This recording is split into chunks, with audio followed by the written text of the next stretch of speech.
Assalamualaikum warahmatullahi wabarakatuh. Selamat pagi anak-anak ibu semuanya. Apa kabar kalian pada pagi hari ini? Ibu selalu berdoa semoga kalian dalam keadaan sehat-sehat selalu. Apakah kalian pada pagi hari ini sudah siap untuk mengikuti mata pelajaran kita seperti biasanya? Ibu harap kalian sudah menyediakan alat tulis kalian, buku paket kalian, buku catatan maupun buku latihan kalian, dan sebagainya untuk mengikuti pelajaran kita pada pagi hari ini. Pada pagi hari ini kita akan mempelajari tentang pengaruh kebijakan kerja paksa di Indonesia, di mana pada pelajaran sebelumnya kita sudah membahas tentang pengaruh monopoli dalam perdagangan. Adapun tujuan pembelajaran yang akan kita capai pada pelajaran kita pagi hari ini adalah menelaah kondisi masyarakat Indonesia pada masa penjajahan dengan baik. Sedangkan indikator yang akan kita capai pada pelajaran kali ini yaitu 1. Menjelaskan pengertian kerja paksa atau sering disebut sebagai kerja rodi. Kedua, mengidentifikasi contoh-contoh kebijakan kerja paksa di Indonesia. Ketiga, mendeskripsikan langkah-langkah penerapan kerja paksa di Indonesia. Keempat, mendeskripsikan kebijakan-kebijakan kerja paksa terhadap kehidupan rakyat. Dan yang kelima, menganalisis akibat pelaksanaan kerja paksa di Indonesia. Mari kita bahas satu persatu dari indikator yang akan kita capai. Pertama, pengertian kerja paksa. Apa yang dimaksud dengan kerja paksa tersebut? Kerja paksa dapat diartikan melakukan pekerjaan di bawah ancaman sanksi atau hukuman di mana pekerja tidak memiliki kebebasan untuk menyepakati pelaksanaan pekerjaan, atau dengan kata lain, pekerjaan yang tidak dilakukan dengan sukarela. Contoh sanksi hukuman yang dimaksud adalah dapat mencakup ancaman kekerasan atau berupa upah yang ditunda. Kerja paksa sering juga disebut kerja rodi, yaitu suatu pekerjaan yang dilakukan oleh seseorang karena paksaan dari pihak lain. Orang yang bekerja tersebut tidak mendapatkan imbalan ataupun fasilitas lainnya. Sedangkan secara politis, kebijakan kerja paksa oleh Belanda selama ini adalah ditujukan untuk pengembangan infrastruktur guna memperlancar roda ekonomi, khususnya pengangkutan barang-barang atau komoditas perdagangan ke negara Belanda. Dan ini sangat menguntungkan bagi Belanda, karena tanpa harus mengeluarkan banyak biaya dan proyek-proyek yang dibangun bisa cepat selesai. Berikutnya, contoh-contoh kebijakan kerja paksa. Adapun contoh-contoh kebijakan kerja paksa yang diterapkan di Indonesia oleh Belanda, yang pertama adalah membangun ketentaraan, membangun tangsi-tangsi atau benteng, pabrik mesiu atau senjata di Semarang dan Surabaya, serta rumah sakit tentara. Kedua, membuat jalan pos dari Anyer sampai Panarukan dengan panjang sekitar 1000 km. Ketiga, membangun pelabuhan di Anyer dan Ujung Kulon untuk kepentingan perang. Dan keempat, memberlakukan kerja paksa kerja rodi untuk membangun pangkalan tentara. Nah, apa saja langkah-langkah penerapan kerja paksa di Indonesia? Adapun langkah-langkah yang diterapkan oleh pemerintah Belanda dengan adanya kerja paksa di Indonesia adalah yang pertama, mengadakan penyerahan hasil bumi atau kontingenten sel-sel.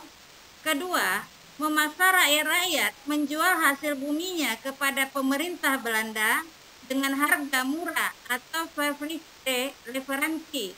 Dan ketiga, melaksanakan Flinger sel-sel, yaitu kewajiban yang dibebankan kepada rakyat priangan untuk menanam kopi. Dan terakhir keempat, menjual tanah-tanah negara kepada pihak swasta asing seperti kepada Han Tiko, seorang pengusaha Cina. Adapun kebijakan-kebijakan kerja paksa terhadap kehidupan rakyat, ini dilakukan oleh Denles ada beberapa hal. Yang pertama, semua pegawai pemerintah menerima gaji tetap dan mereka dilarang melakukan kegiatan perdagangan. 2. Melarang penyewaan desa, kecuali untuk memproduksi gula, garam, dan sarang burung. Ketiga, melaksanakan kontingenten, yaitu pajak dengan penyerahan hasil bumi. Keempat, menetapkan verpligte, yaitu kewajiban menjual hasil bumi hanya kepada pemerintah Belanda.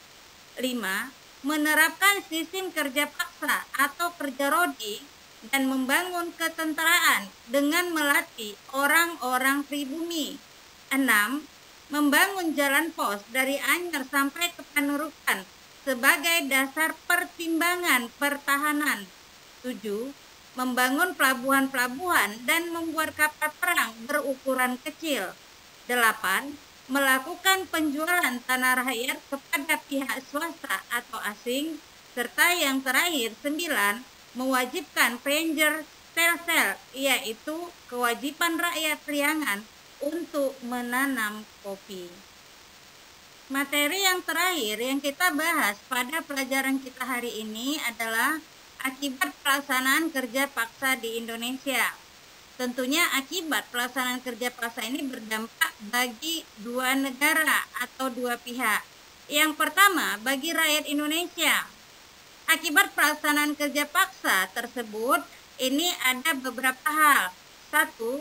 Banyak lahan pertanian di pedesaan terbengkalai sebab tenaga kerja desa diangkut untuk membuat proyek-proyek yang dibuat penjajah. 2. Rakyat semakin menderita sebab pendapatan mengalami penurunan. Dan yang ketiga, berkurangnya tenaga potensial. Sedangkan pelaksanaan kerja paksa bagi Belanda ini ada beberapa hal. Yang satu, mendapatkan keuntungan yang besar sebab volume ekspor dari negara jajahan terus bertambah dengan dibangunnya infrastruktur di berbagai daerah. Kedua, munculnya tempat-tempat perdagangan baru di negeri induk atau negara Belanda. Jadi akibat pelaksanaan kerja paksa di Indonesia, ini akan mengakibatkan keuntungan di satu sisi dan kerugian bagi sisi yang lain. Jadi bagi Belanda ini adalah hal yang menguntungkan, sedangkan bagi bangsa Indonesia ini sangat merugikan.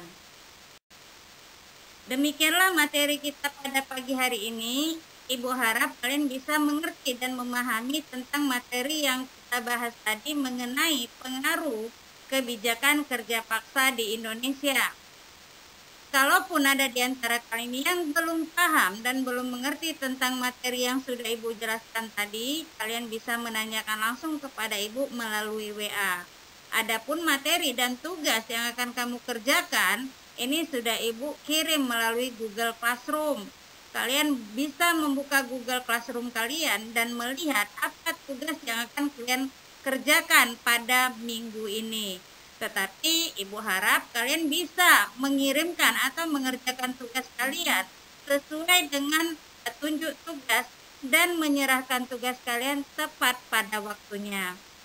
Atas perhatian kalian pada pelajaran kita pada pagi hari ini, Ibu ucapkan terima kasih.